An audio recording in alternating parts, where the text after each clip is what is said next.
Gosh, man, girls, we can ladies. get into it. Hold on. Oh. Welcome back to In the Oven with Adam and Brad. What's up, y'all? Now you can get into it. Yeah, well, I don't know, fellas too, but like, man, I know I'm just so glad there weren't cameras when I was younger. Oh yeah, but so I know you are living it up, having a good time, just talking normal, but that's frozen in time forever. But the truth is that Huck to a girl, I personally think that she could get a job in social media type stuff anywhere now. She's super viral now. 100%. Like people trying to figure out like who she like is and like all that stuff. Yeah. I've seen people like circling earrings on people being like, that's the same girl in this photo, But anyways, I mean, I've never seen so many memes come so quickly. I feel like it just shows you the reaction time of the internet is getting fast. All it's going to take is them triggering AI to just like watch whatever is like watched. Right. Remake it. Well, the thing is, like that video, probably. I wish I knew more about the video. Like I don't know how long ago it got filmed. I know nothing. I haven't seen the original. I've just seen memes. Memes. Have you ever stumbled across a reel and it's like popping off and you go look and it's like a month old or 2 months old and it just like has happened? I think that a lot of this stuff now it's like. All of a sudden, it gets shared by like a couple people, and then they laugh and share it, and then it like revitalizes. Well, and you and your wife's reach or whatever. Some random video, right, comes across your Explore page. You're like, ha, and you share it. Yeah, yeah. It's wild. Plus, I think if I were smarter and knew how to write software code and stuff, I think you could detect who the tastemakers were. Pretty quickly. Like who drove culture. Not only, like who shares these types of videos, and then the algorithm could make sure that they see you, whatever. Because there's that like theory that like, Instagram can like you can be blessed if you will and like be cultivated. Right, yeah. I don't know if you know somebody, I don't know if they just pick you, I don't know how that works, but like you've seen it. Yeah. You're like, yeah, this is above average, solid content. Don't have a specific account to knock out, but I'm like, I do. I see way better creators. The girl that interviews people, and she's like super, like I don't know if sarcastic's the word for it. Oh, she's a plant. But that's what. But yeah. But I mean, arguably that's the same situation. Like this girl came out of nowhere. Sorry, people. First podcast was like with Drake. I don't know if it's her first one, but she's just like, "Sup, I got Drake here." Yeah, and then you're like, "Wait, what? Who are you? And how is Drake on your podcast?" And then she's only interviewed like legitimate celebrities, not people that are famous via social media or whatever. Like we're talking magazine cover people. Yeah, like I know you said Drake. Who else? She's had like famous actors and actresses and stuff like that on there. And you're just like, who are you? Is her y'all name figure like out Bobby her name? or something? I can't think of her name. I don't remember. Y'all figured it out yourselves. Yeah. But anyways, that's one that, what I thought of when you're talking about like they just been blessed like there, but you're right. It does seem more like a plan. Yeah, man. Well, whatever. At some point the tinfoil had to come out, but I think there's plants all over the place. Anyone that is wealthy could have a huge social media following if they had any clue what they were doing. Yeah. Because Aubrey follows some girls that make a pretty good amount of money, and they literally give like out like $500 a day on their Instagram, just like this story to like keep their engagement up. So their engagement, and then they grow faster because their engagement's so high. So like it's just like a business reinvesting into itself. Like that's so literally all you see. I mean, like you and Aubrey run it like a well-tuned side hustle. I mean, really, you got a full-time job. She's got memories over macros, all that other stuff, right? You got kids. You see, man, the more you really treat it. So a lot of those folks like. Pick a show, one of the talking head shows, some of the people we talked about before, dude, they got writers and film people. I mean, they have teams. Right. But then you go, dang, you released a video 14 hours ago. It's got 2 million views. Right. Shoot. Yeah. Well, I saw this account that is really big on YouTube, and they did turning our home into a trampoline park. Yeah. And the video got like 60 million views. That's why I want to turn that damn warehouse into a fun factory. He showed how much revenue because he wanted to like show people like revenue wise. He made $600,000 from this video. So in my mind, I was thinking, shoot, all the trampolines to turn your house into a trampoline park was like maybe $50,000, $60,000, maybe, and that's like. That's, I would say, in the extreme did, and that's probably getting delivered and installed and put into your house, right? And then on top of that, your friends or whoever else, like I would say, like all in all, you didn't even spend $250,000, but you generated $600,000. So it's like once you have money, it's just so much easier. It is, man. It is. Well, no. You know where the struggle is. When do you take the money? Right. When do you get to enjoy the money? Well, that's like this. Yeah, it's like that's what I'm saying, 100%. right? And so, like, but as that thing grows, look, I'm telling you right now, I don't know how he makes money doing it, but Mr. Beast makes money, lots of money. Well, no, that trampoline video made $600,000. So this is what I'm saying. So it's just like, I mean, he's making millions per video. Because also they cut his videos into shorts. I know. Oh, I know. And but, on Facebook, but think about it. I caught myself watching a whole like 10-minute Mr. Beast video on Facebook. Yeah. Because I thought it was a short, and next thing you know, I was like, I've been watching this thing for 8 minutes. Yeah, dude. It's for the most part. I mean, like I guess for the most part, I haven't seen all of it, but it's wholesome content. My kids like it. We watch it together. It's like a game show, right. But the prizes aren't like they're insane. You're getting 10 grand. Like you win a whole ass like baking championship on. When we were growing up, you went on a game show to win an oven or like a Price is Right, boy. You were like a barbecue set. Yeah. You know, like a lounge chair. I mean, what was like the grand prize on like Price is Right? I mean, it was money, but I don't think $1 million was on the table. Well, Who Wants to Be a Millionaire, where you won $1 million? I think that was like unheard of. Right. Like, oh shit. And you never really made it to that. I mean, no one made it. And you know, if you did, you paid. And then most Mr. of it Beast to the is over government. here giving away like $250,000 to $500,000 like every keep video. your hand on this Lamborghini and you win it. Yeah. You know, like nuts. I saw one where there was like a bunch of people like had to go through this obstacle course, and at the end, like you went to it. Whoever made it to the end, these guys got, was it $10,000 a day? Yeah, $10,000 a day to like live in the woods, right? Just live in the woods. They gave him, Mr. Beast gave him some starting supplies, whatever. For a month, these boys were champs. But like every so often, they only had like enough rations, so they had to like kind of figure out. They lost a ton of weight. He would roll by and be like, "Oh, for 40 grand or whatever, you can buy these sleeping bags, or you can buy whatever." So it was like, so you had to spend money. Well, You could look at that, and I'm not saying it was wholesome content. It was good. Y'all check it out.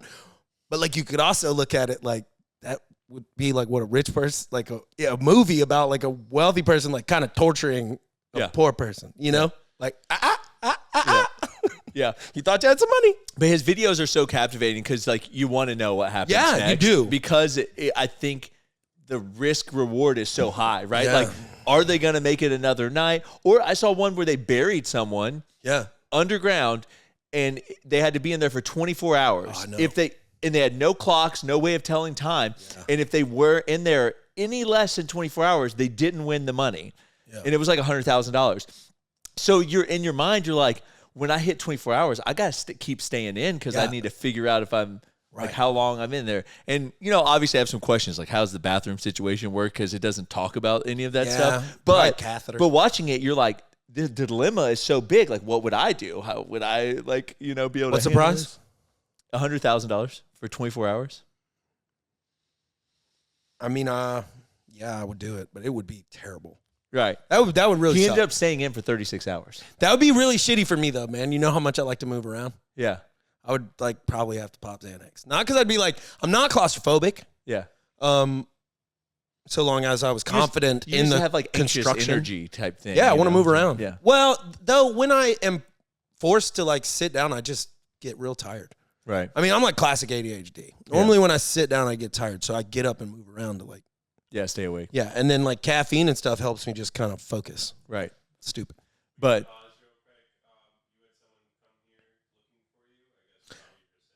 Skip. Yeah, all that he can take. If he can take them. Yeah. They're all ruined. Yeah. Yep. Sorry. Yeah, I thought June was on that. Okay. Right. Yeah. Sorry. I'm so sorry. Tell him I'm sorry, please. Okay. Sorry, Skip. Yeah. So we have someone here that's picking up some of like the damaged cookies that we have to do like fun stuff with them. Yeah. So, yeah. We donate them all. So doing our part. Helping the kids, you know? So, your ADHD. Like, you have so stuff. I don't know. Man, I remember like in the Army, if they like, you know, we were in a movement and they just kind of, a lot of it was airborne. So once you're hooked up. Anyways, you just kind of sit there. Yeah. Dude, I would fall asleep on command. So that reminds me, which this may be why you do what you do, but back when I was at Power School, you had to sit, and it was like PowerPoint presentations for training us on the nuclear reactor. First off, like nuclear power is dry. Yeah. As cool as it may I can only sound, imagine. it's dry. It's very dry. Well, it's like learning about explosives. Right. If anything cool happens, you're dead. You know what I mean? Yeah. Like, so, but we'd have to sit there, and I don't care how well rested I was falling asleep. So that's the first time I started snooze. Like dipping, like oh yeah, those little snooze pouches, which are like Zen pouches now. That's right. And is that kind of why you do the Zen pouches? Yeah, yeah. It's like again, yeah. I feel it in my brain more. It doesn't like settle me down or anything else. I just kind of like feel like, hey, yeah. So I actually could you stand up? Could you stand up? Yeah, but you couldn't move around. You could like stand up in the back of the room. In the back of the room. Yeah, that was my saving grace, dude. Because like until nobody somehow, then they started saying it more often, but like up through normal training, I was like, all the time, I was getting smoked. And then I didn't even really care. I was like, yeah, you're going to do this to me anyways. Well, you get smoked and you probably feel awake and alert a little bit. Yeah. Well, they were like, there was actually. Getting smoked means like PTing someone, and like in the military, they make you do like 8-count bodybuilders, push-ups, run somewhere and back, flutter kicks, burpees. Yeah. They just make you physically beat yourself up. Yeah, pretty much. But no, so I used to think like, I don't know what's wrong with me. Like I slept good, like whatever, I just can't stay awake. And I would start those little snooze pouches, and I would just put one in. And I only did it at Power School. Like I didn't need it any other time. I literally saved it for Power School. That's cool, man. I know a lot of folks that, and I don't mess with any of the, behind the counter stuff, but like, they'll like, used to know a ton of kids that would like pop Ritalin or Adderall to study, and then like cram study session. And fortunately, the ones I'm talking about didn't become addicted, but I've heard of tons of other people become addicted. So don't do drugs, yo. I mean, whatever. PSA. Be smart. So it is the girl we're talking about. The podcast girl is Bobby. Bobbi. Okay. Yeah, Bobby, podcast girl. Yeah, I mean she is. Yeah, I mean I don't really, like I said, I don't know if she's a plant or she just got I don't know what what she'd be planted for, but it was just like, no, like the celebrities would have to have been like forced, I feel like, because they're too A-list. To go like, this is not going to give me clout. Right. And it doesn't seem fun. Why would I do this? Yeah. I mean, she's really They don't need no money. They don't makes fun of you. I know. It's weird. But anyways, so there's a couple of things that I want to talk about. Normally we watch the video, but literally we don't have internet, so we're just going to talk about them. And there's a couple that you haven't seen, so I have to like lead the convo on that. And the first one is Louisiana passed a law requiring the 10 Commandments to be placed into classrooms. And there's obviously a big group that's pro that. There's also people that are very angry with that, citing the separation of church and state. And then I was reading the comments on the video I saw it in, and believe it or not, most of the comments were very like positive for it. Yeah. They said like, I'm not a Christian, but like everyone should be following these rules, Yeah. That would be my off the hip response, would be like, okay, if we changed the thous in there to like, was just made it modern speak. Yeah. These are not bad to be known rules. I mean, you know what I mean? Yeah, do not kill, do not steal. I'll say my overwhelming response was, when I was younger, I was very much like, people should be allowed to practice their religion privately and like wear anything openly. I guess practice their religion publicly for sure, but not be forced into necessarily participating in someone else's. Right. And in government buildings, my opinion, when I was younger, them displaying that type of stuff meant they had picked a side without displaying all of it. I've since fast forwarded and still think that way about like courtrooms, I guess, and stuff like that. But I've seen what's happened. This, Christian Judeo principles were what this country was founded on. I mean, it just kind of is what it is. I don't know. I've seen what's happened taking like that type of stuff out of schools. We're not getting any better. Now, granted, there's a lot of other atrocities in there, but I think hanging a list of rules up on the wall. Yeah. I don't know. Yeah, I think that if I were to see a rule set from another religion, like one that I didn't practice and participate in, if there were things that I felt like were morally correct, and it wasn't saying that like you needed to like adhere to this religion, but it was just like, hey, here's some standards we have in place. Correct. Like if they didn't call this the 10 Commandments and they said, we're going to display the 10 rules, like our 10 rules up there, and you read the rules and they were things like do not kill and do not steal, you'd probably be like, yeah, that's generally the way we should handle things. I can't speak on any other religion, so I don't know what the overwhelming message is. I'm not here to like pick on any religion. I can just say that the overwhelming theme of Christianity or whatever is be a good person. Yeah. I mean, like that's all the real. I mean, yes, I guess we could say that preaching the gospel or trying to whatever. Yeah, witness.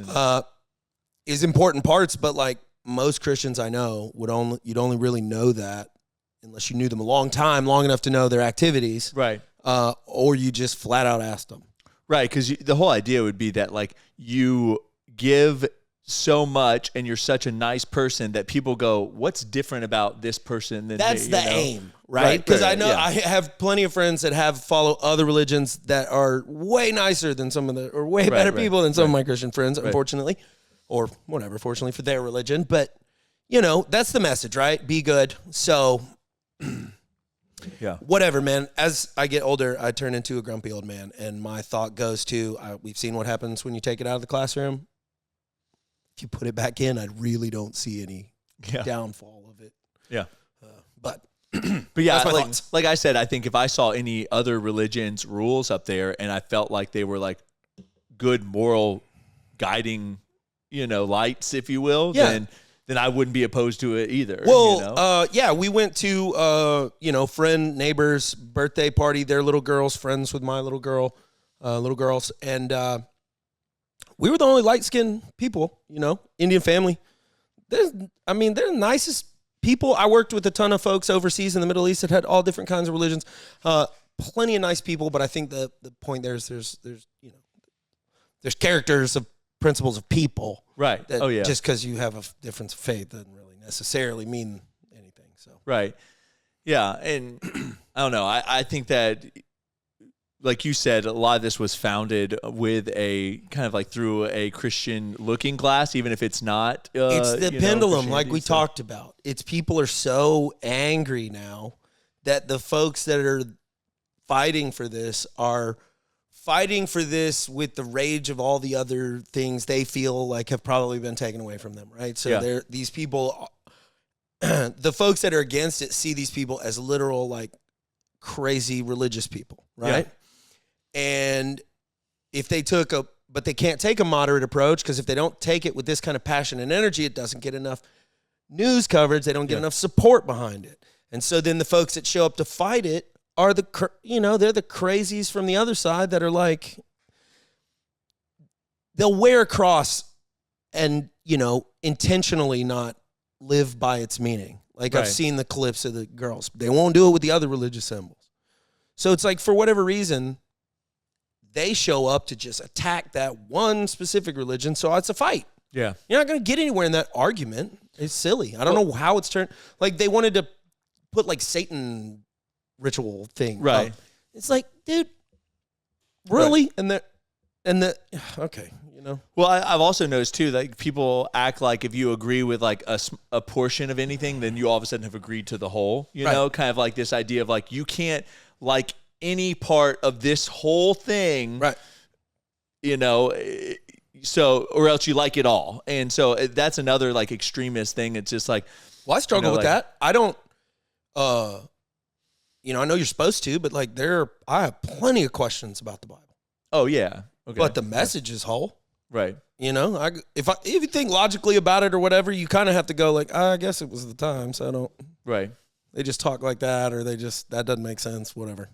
It's not really important to the message, So, right. But like, but it was written by a person passing along a story in a generalized message format. Eyewitness accounts and stuff are supposed to be and passed down and passed down and passed down. Yeah. But the message holds, And right. so, I don't know. I would say I'm for it.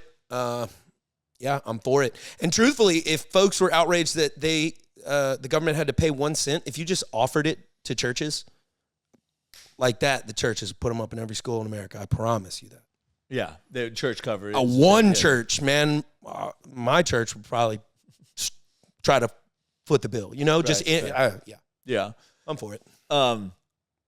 Well, speaking of bills, Kenya is raising taxes. Yeah. And it was this huge video where I don't know the political terms. The president or whatever of Kenya was like, we're raising taxes, voting on this bill.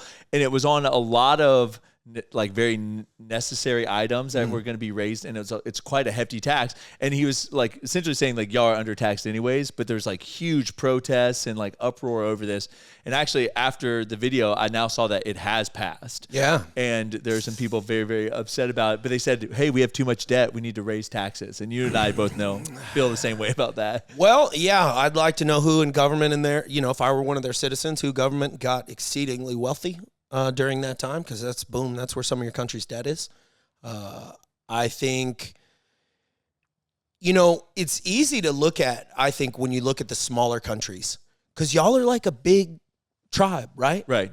And so the folks you elect are going out there and trading at the market for you as if that's what they do for you. Right. And we've lost sight of that here. People just think the government going to protect me or give me whatever. They don't really. It's like we're all living under a roof, you know, figuratively. But like, I don't know, man. We're as a modern society, we're supposed to carry along, you know, an amount of people through hard times, an amount of folks with conditions or whatever. We're just trying to carry everybody. We're trying to let everybody come in, and it's like the working folks that are carrying the bill for that type of stuff. That's politics. Staying away from that. Back in the Kenya side, they don't have they don't have a constitution. They don't have what we have. So the guys with the guns just get to go work harder. Yeah, I don't know how their election process is or anything like that either, you know. So I don't know how any election process really is. It's I was when you were talking about it, I was like, you know, if you were to describe our government like by, you know, taking out terms like general things like you were talking about, like, you know, you're a member of this organization, but you got to pay your dues or tithes, you know, to the leaders of the organization, and if you don't, they put you in jail or take your stuff from you, kind of like beat you down. Yeah. And then the amount you have to tithe depends on how good you are of a, you know, man, there's a lot of countries. You know, so I think Abu Dhabi's one of them. Maybe just Dubai. You can't be in debt. They have debtors prison. Like prison. I don't know how that works. I don't know how you pay off your debt from prison, but no. Yeah. So like, dude, it's a sad thing, right? Because I don't know how Kenya does economically. I know that they're fine. They're not impoverished or anything like that. But I mean, I bet, times are probably harder there than they are here for sure. Yeah. And, dude, man. I know. 2% on a damn breakfast beverage started the Revolutionary War, dude. 2%. Not on RT. Not today. Not ever. Yeah. Well, I guess if we think we have it bad, there's other parts of the world that you could argue may or may not have it worse. And but what I mean by that is the 2 astronauts stuck in space. Yeah. They have it pretty bad right now. Boeing, get it together. I read that like 5 thrusters went out at once, like all simultaneously 5 thrusters went down, and that's why they couldn't come back the first time or second time. And then there's a helium leak. Yep. Don't know what helium does in a rocket, but cool. Yeah. It just floats it up. Well, I wonder if it has to do with like mixed air, like creating the. It probably does. They used to use highly concentrated hydrogen peroxide, so like 98%, and it will spontaneously like ignite with organic compounds. So I don't know what the glucose base. I don't know what the other component was, but helium may have something to do with like aerosolizing it or. So this may sound really dumb. Yeah. So I'm preparing myself. This sounds stupid. But when you go diving, you know, you're on compressed air, but if you go deeper, longer, there is blends of gases they'll use, like nitrox and helox and stuff like that, to be able to stay down longer without having to like decompress on your way back up. Yeah. when you leave the Earth's atmosphere, does atmospheric pressure then at that point even play a role? And how do gases blend? I don't know. No. So how do gases blend in order for you to breathe? Don't talk about that. I don't know, right? I don't know. Okay. So maybe that was a dumb question. No, valid question. It's just like, you know how much I talk about space and all that shit. Like, that sounds very true. But then again, you would be in a pressurized vessel so they could supply air, because like you don't breathe special air on a submarine, do you? No, it's pressurized. Okay. Yeah. So it's probably, I don't know. But the astronauts stuck in space, the last article I read, it said it's so just chill with it. They were like, and the 2 astronauts will remain stranded on indefinite status. So they said, so what I've read is they have to be recovered in 45 days, or else there's not enough fuel to come back or whatever. Are y'all just trying to make a movie? Like, are y'all just setting it up for a movie? I feel like all of this is a documentary or a Netflix. Yeah, Netflix is just like, hey, go to space real quick. Get stuck. You know, I mean. Oh, Prime Video, dude. We made it. Bezos is going to swoop in with his Blue Origin and save them. Yeah. All right, Bezos, you got 45 days. Yeah. So it's just, we sent people to the moon. So how hard is it to go get these people, 40, 50 years later, 50 years later? I don't know. With Boeing? I don't know. Yeah. Yeah, don't get sucked out. But speaking of, spacecraft, have you heard about the rockets falling from the sky in China? So China has been launching rockets recently, apparently. Okay. But they have no re-entry protocol. So they're literally kind of just like firing into the air, and they're actually coming back down and like landing in populated cities in China and exploding, and they're like full of rocket fuel and other things. So like literally in this video, which we can't watch, it's coming down and it hits the like side of the mountain. And I mean, it's a massive explosion from this. And luckily it was the side of a mountain, but like they're landing right outside of towns and stuff. You remember growing up when we were told that like Russia and China were like, ooh, like scary against our military? Yeah. Mm-hmm. Are they? Oh, yeah, because of stuff like this? Because we don't have that problem. We don't have any of them problems. And, like, I don't want to get into any of that. I don't know. The thing that just blows me away is because it seems like their consumer-level technology is just so far, like, above and beyond our stuff from the consumer level. Right. Like, I was actually showing Eastman, we were watching videos on these, like, car seats in China. Yeah, but they fake everything. I don't, do they have that shit? I've seen videos where they like had this jet or something that was supposed to like make our F-22s like, but you don't regularly see videos of these things. You don't really see anything coming from anywhere. We can walk outside and see some F-22s. Yeah, I don't know, but you think about TikTok and how it came on the scene, and you think about the whole like fact they've set up these like mobile I stuff know. like that. I don't know. So like I don't know. I do feel like their consumer level technology is better than Look ours. at our guy, military right? stuff, it just, I think maybe it's their attitude towards manufacturing. Like our guy with the information was all going to be wrong, and he was like, you should just do it anyways. Right. I mean, this is a professional company. They're like, nah, just make your package with the wrong information on it. And I'm like, bro, we can't. It's illegal over here. Yeah. He's like, it'll save you a lot of money. Right. I'm like, no, it won't. Somebody will sue us. What? Yeah. Like, we don't have those laws over here. You can't, I guess. I don't know. Yeah, I don't know. I do think that the car seat thing that I saw, like, I don't think, like, I literally saw it. They literally had, like, these recline stuff in there, full 360 swivels. What happens when they crash? You can plug it. Exactly. That's what I was going to say. I don't know if the safety standards, but you could, like, plug it into the USB, and it would, like, had fans that would, like, blow on you. I feel like it would spontaneously catch fire. And you're like, how did that happen? Well, whatever. There is this big deal I did see a video, though. We also, I think re-entry from space is how like they jettison stuff. Like NASA will like detach a pod off the ISS in like stages, or they go up there and like take it apart, or however they do it. But they literally like throw it at the Earth because it burns up.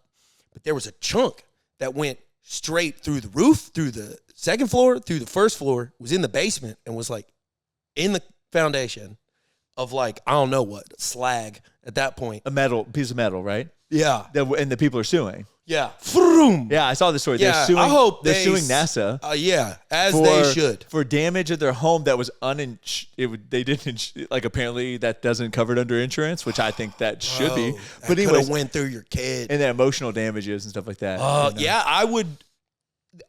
Oh, dude, I don't know what because that is so far from real. Yeah. But like the rest of my life, that would be a very real threat. Yeah, like, oh my God. I would live like I would have to build my house weird. Yeah. You know, I don't know, to feel like a good provider for my family. Yeah. I'm like, no, shit really does fall from the sky. The sky's falling. You know, Chicken Little over here. Yeah, but you'd have to think like the odds of getting struck by lightning once or slammed twice is just like astronomically some people, slim. right? At least there's articles out there of people getting struck. Right, but what I'm trying times. to say though is like the chances of that happening to you I again know. would be like so low. It would be like there's less of a chance, you know. I bet if a robber broke in your house one time and you didn't 100%. have your firearm next to you, Yeah. I'd sleep with my hand on it. Yeah. Even though what's likely it's never happened. Right. Never, Yeah. So I don't know. If it were just me, probably not. Right. I mean, I like an idiot when I was overseas working as a contractor or whatever. No one was like, make me run to the thing. Dude, noise canceling headphones, earplugs in, C-rams going off outside. It's just as likely to take me out on my run. That was my logic at the time. I was a young idiot. You know, didn't have anything to live for, a family. Now I'd be like, oh, gosh, they need me. Yeah. You know? So the last thing I want to talk about, which is just unrelated to everything else, I just thought was really cool. Yep. The tallest basketball player has signed. He's from the IMG Academy or whatever. Signed with Florida. When he signed with them, he was 6'7". Or sorry, 7'7", and he has already become 7'9" just throughout the year of signing with them. Like he's grown 2 inches this year as an 18-year-old. Growth hormone going wild in that boy. When he is in the Guinness Book of World Records because when he was 8 years old, he was 6'1" at 8. Yeah.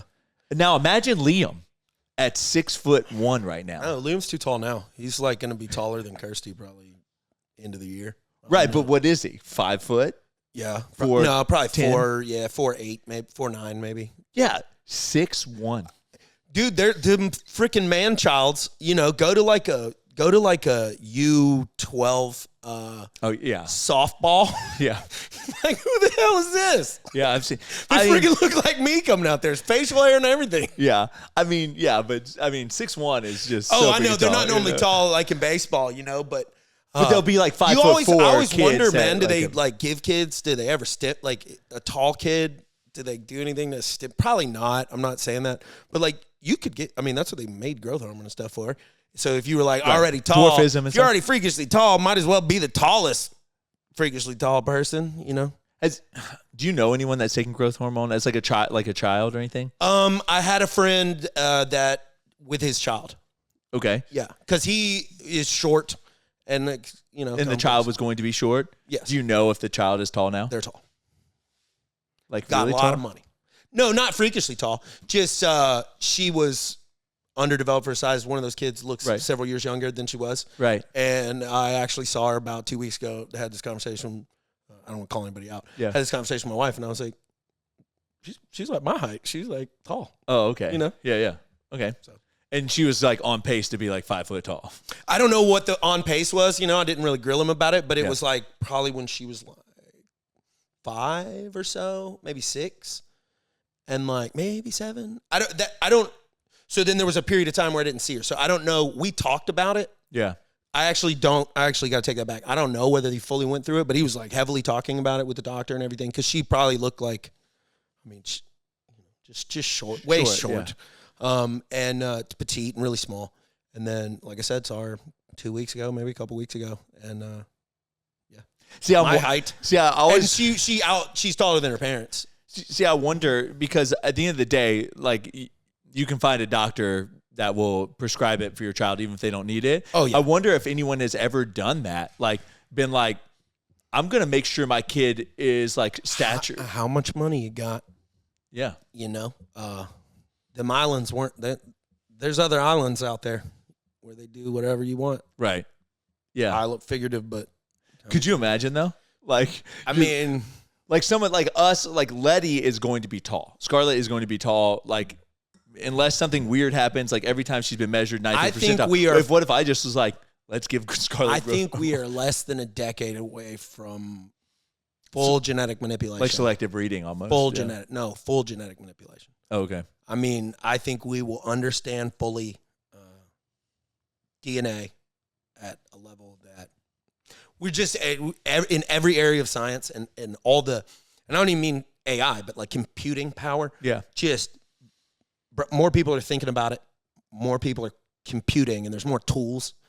And there's more collaboration. Because back in the day when right. a bunch of people were trying to do it, you didn't know unless like you heard some rumor that Joe Smith across the state was doing some similar research, and then you collaborated, right? You had to drive over there. Right. It took a month. Yeah. But yeah, no, you're right. And every tool, every piece of technology that we invent today is orders of magnitude more powerful than the last set.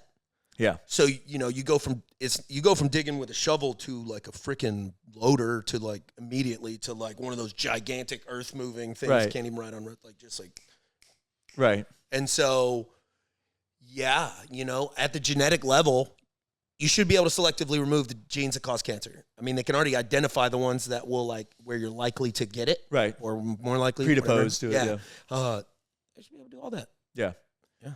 And then at that point, you can literally be like, I want the eye color to be this, height to be this. Yeah, I think. Yeah, I don't want to speak out of turn, but I'm pretty sure you can do eye color and gender now. Well, you could definitely do gender through selection of the sperm. Yeah, selection of sperm. Yeah.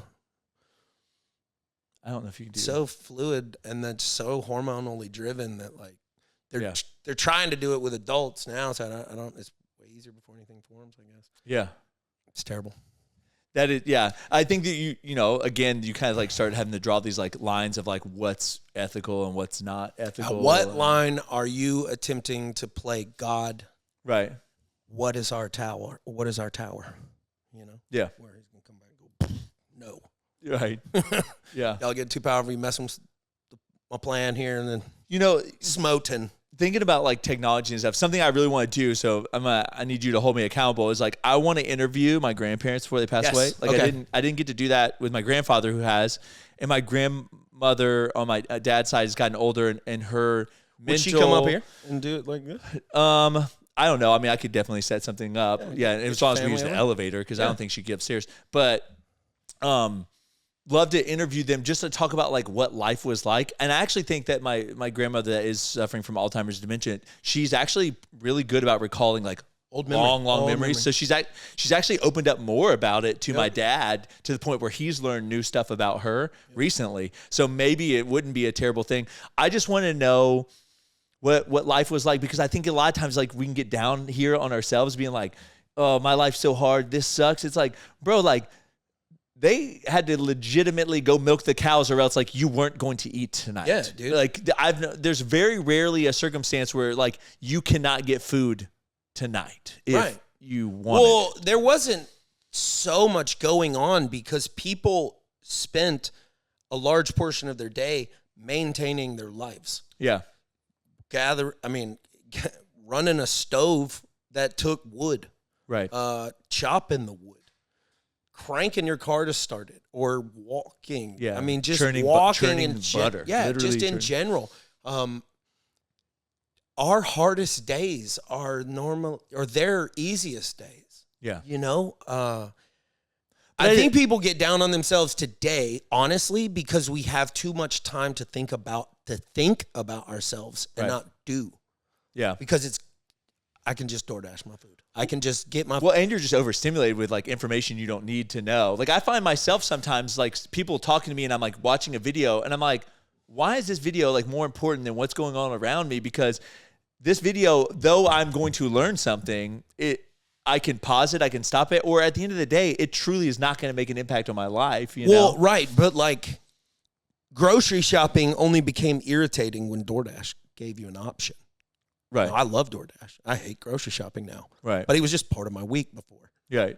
And it's actually kind of thrown me off because now I get like little deliveries instead of like boom, and then I would buy in bulk and then I make all my meals, or at least prep them to some extent, and then I saved money and whatever. And now I'm spending more money, and I love DoorDash obviously, but all these Uber Eats, any of these things, I can just get food. So now I can sit in my house and think about how my life is, or just think about myself instead of driving the thing, going. You're also missing out on some like great products that are new getting marketed. Yeah. Aubrey and I picked up Dorito dill pickle chips. Oh. And they are the best dill pickle chips I've ever had. Dorito made them. Yes. Okay. Anyways, that's a different subject. Still. Yeah. But obviously, Aubrey's pregnancy cravings. The on-demand and instantaneous nature of everything made everything else, we felt the burden. Yeah. So I feel like we're kind of filling our lives like, I got to go to the grocery store. Yeah. I just realized that we haven't told the podcast, but Aubrey's pregnant.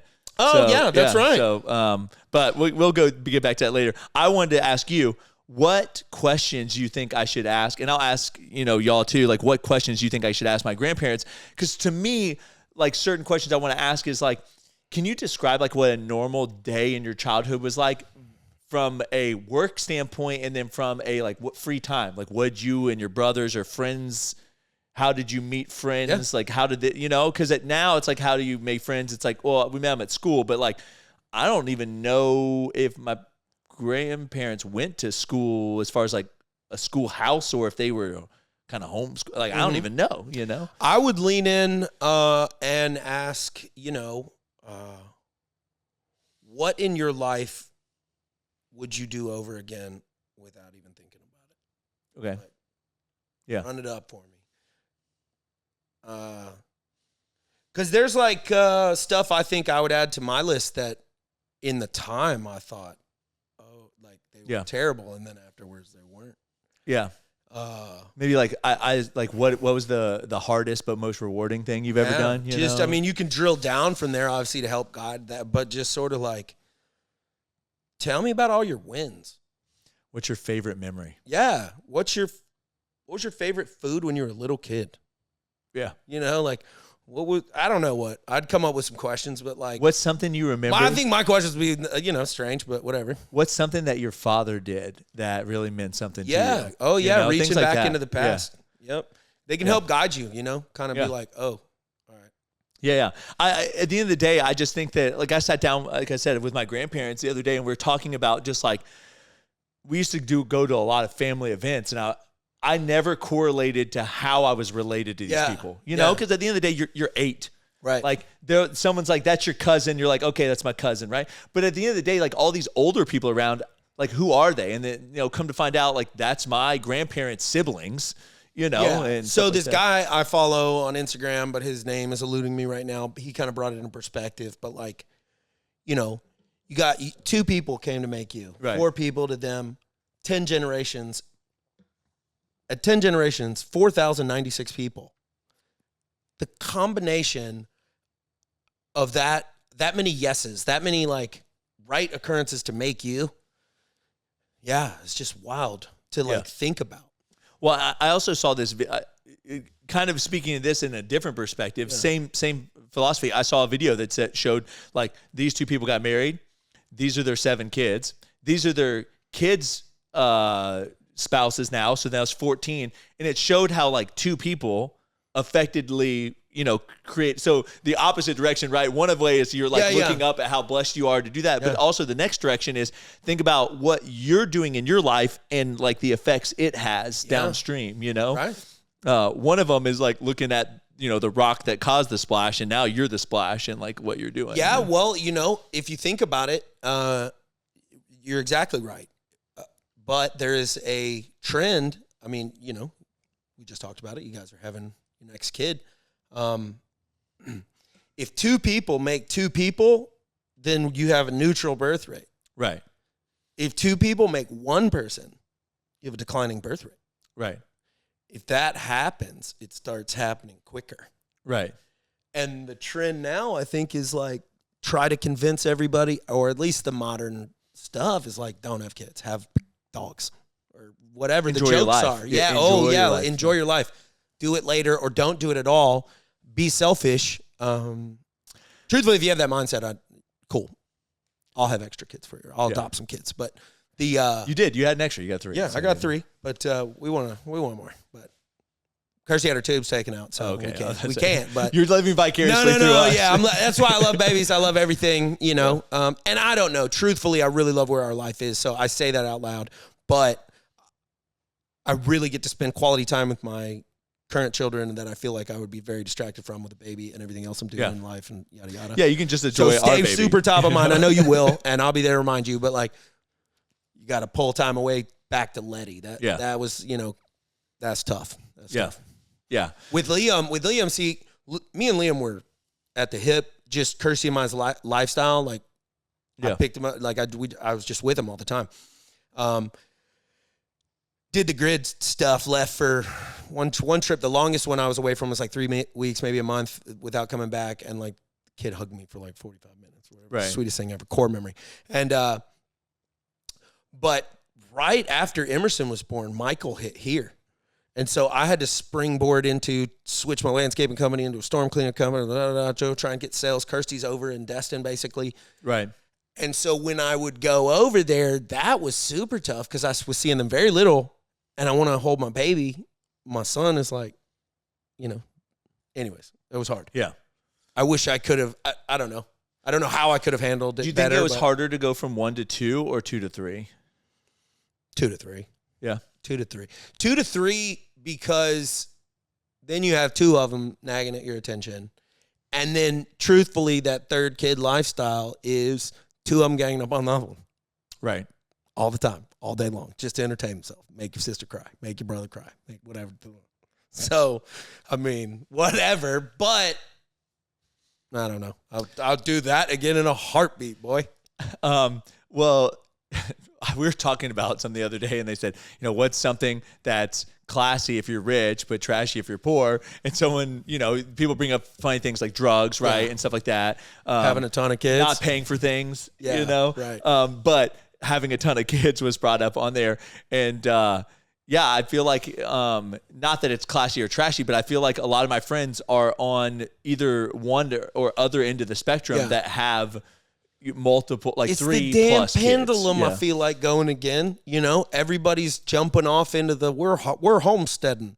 You know, like I like growing plants and doing all kinds of different stuff. I think honestly, that appeals to me more than like going like hyper digital cyber future city thing. To me, I don't, just leave me alone. But like Aubrey's brother's life in Montana, like they're 10 acres, they have a garden, they have their chickens, and they like get eggs like every morning from them and stuff. I'm like, it takes work. He shoots the elk and they eat that. Yeah. I'm like low key, like when I go there, that's why I love Montana so much. Aubrey and I, we're on our phones, obviously, whenever we're just like sitting around scrolling, but I'm just so much more disconnected from the way the world is run everywhere else. High frequency. Yeah, it's not that way there. Yeah. You go there, like all the it's not technologically advanced. There's no scan this for a QR code. It's old drive-ins that say like, these are our prices from like 1910 when we opened, you know?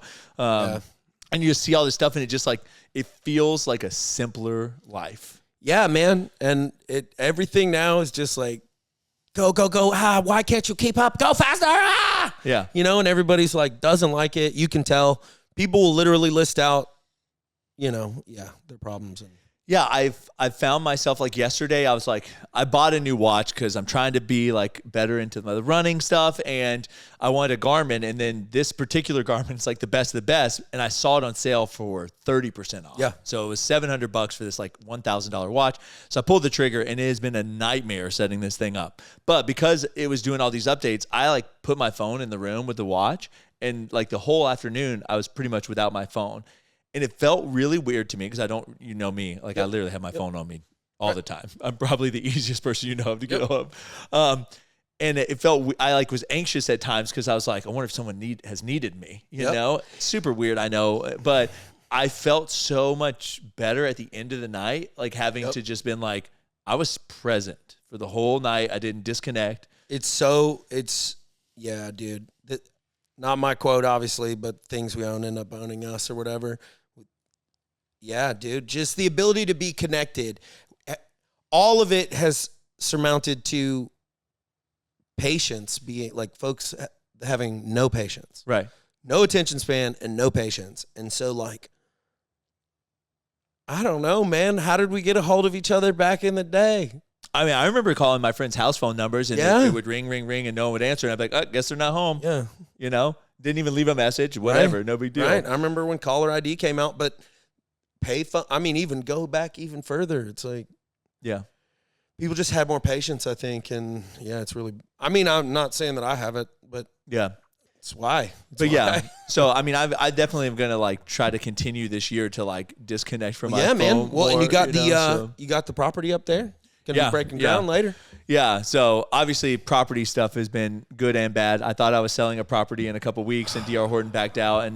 But now there's apparently an investor out of Atlanta that's very interested. And he had a really long conversation with a real estate agent and said he'd be letting us know this afternoon or tomorrow. Oh, dope. About stuff. And we've had a lot of interest in the property because it's a good piece of property. Yep. But yeah, once that sells, that money is going to go to starting the Montana stuff. And what we talked about in the beginning of this podcast about pulling money out, Aubrey and I have been dumping money in for a long time. Yep. So I think we're finally getting close to the point where, not that I'm going to get it all out, but we'll be able to start getting a little fun money coming for back our way. For sure. Yeah, so, we got a big Q3 of collections. Yeah, so what kind of work we've been doing. What kind of updates do you think that we can give? So obviously, we should be nationwide with DoorDash in the next month. Yep. And on top of that, the end of this week, we have a food distributor that's supposed to be picking up the cookie dough bites. Yep. And those will be day after tomorrow. Yep. Hopefully, because the boxes are getting delivered late to them. So hopefully. We'll see. But anyways, then DoorDash should have that product, and we haven't even the bites, and we haven't I don't even think we've like talked about them on like even my social media, but like we definitely haven't on Fat and Weird social media. So it's like a launching of a product that we haven't even like hyped yet. I know, man. It's crazy. It's going to be out there. Y'all check it out. But I mean, I guess we could say that we are basically, we're on track to be doing yearly volume every month by the end of the year, easily out of the combined locations. Yeah. Easily. Yeah. I mean, it's true. Out of this facility, it's still going to be damn near. We're talking. I mean, Well, no, I mean, Christian told me that he thinks that in less than a year from now, he was saying February of next year, but definitely within the next 12 months, that we would be doing 8 figures every month. That's right. That's the target. Right. That's the target. And so what we have to do is juggle. Okay, how do we fill this, Right. We've got our different sales channels, we sell through e-com, we sell through wholesale, we sell through the various, I'll just say retailers, whether it be at a store or at a app or whatever. And our end is, got another one over here, throw it in, you know? And so how much of that can we do? We're doing it well. And well, I would say that, in my opinion, e-commerce was much more of this like steady kind of growth until it wasn't, and wholesale has been it's like compounding interest. This is honestly the best way to describe it, in my opinion, because you kind of like, you get these accounts and all of them grow by like 10%.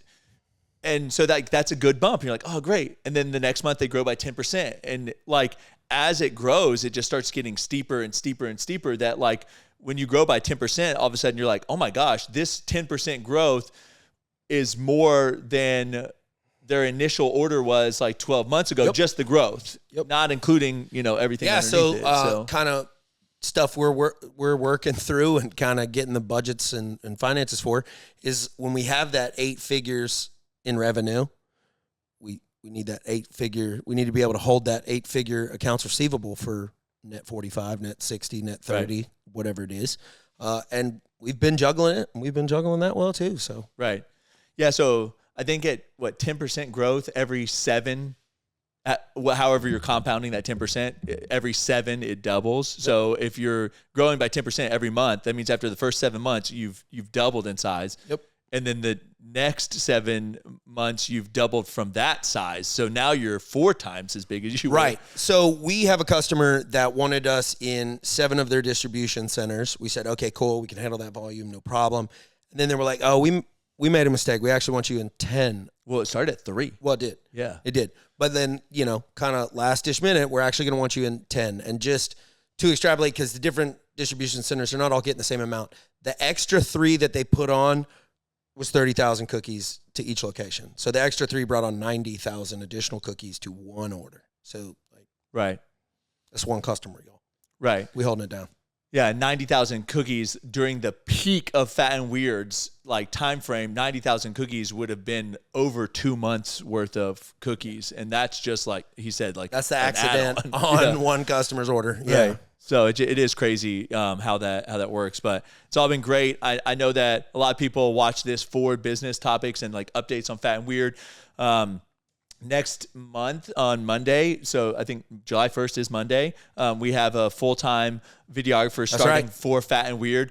We used to have someone that did graphics and video work for Fat and Weird. They left, and we've kind of hodgepodged it to this point. Eastman's been covering down on Fat and Weird stuff. We'd have Christine come back and take photos as needed, but we've now hired someone full-time to do social media and everything, so that's really big. Exciting stuff. Because we also have a marketing or agencies doing video work for us too. So we can get some video when we make the Fun Factory across the street. Yeah. And then, like Adam said, we have a bunch of new accounts coming online and the new product, which is Cookie Dough Bites. So again, I'm really excited about those. I truly think that they're my favorite thing that we've ever done. And I think they're going to be a big product for us. I know Max has talked about his bites being bigger than the sour strips eventually, what he thinks, and I truly believe our bites too. Dude, game changer. Was in Target this weekend. Love Target. The competition there isn't there. It's not even there, man. Y'all are gonna have to go out and try this product. It's a stuffed cookie dough bite. Yeah. Right? We took our 5.5 ounce cookie, shrunk it down to a marble size. Basically, you pop it in your mouth. It's got a core. The competitors' bags look like ass. They look like feed pellets. Yeah. Basically, if you're looking at it, Ben and Jerry's is always going to taste good. It's Ben and Jerry's, but it's not the same. Yeah, their s'mores cookie dough bites is almost more like a trail mix where you have to get the right combination to actually taste. I predict that Ben and Jerry's just straight up stops making their s'mores when our product comes out, because if y'all buy it, I'm waiting for Ben and Jerry's to call me and try to buy us. So your taste buds are poor. Just say that. That's all I'm saying. And then on top of that too, we have the cups of Cookie Dough Bites. So we were talking about bags. We also have cups that we've been talking to Cinemark, Circle K. Yeah, dude, the price point's going to be so easy to spend. I mean, We're actually on price with Dibs, the ice cream bites. So you literally will have a choice, ice cream bites or cookie dough bites or stuff. And I'm glad that we're able to competitively come in around their price. So it's not we're. I think it's going to go gangbusters because again, with videography and as we grow the team, we're going to be cooler than Dibs. Yeah, Dibs ain't doing nothing for nobody. We'll put I don't know what. Right, we're working on that part of the plan, but. Putting ice cream in the cookie dough, yeah, boy. Shh, keep that one secret. Y'all don't tell anybody. Yeah. So, well, hope you guys enjoyed. Do you have any more updates or anything? Not really. Gotta get back to work, probably. I know, we really do. So, we have people working on our machines downstairs. Long story short, one of our sealers, the printer head went out on it. So, we're working through that right now, but hopefully it'll be back online. Oh, yeah, Zach's back. 100%. Just ready to go. Yep. Hey, look, this just is money. Update for me. Money. Right. Freaking expensive, but whatever. Yeah. Everything's expensive. But, thanks for watching. Do hard shit. You're worth it.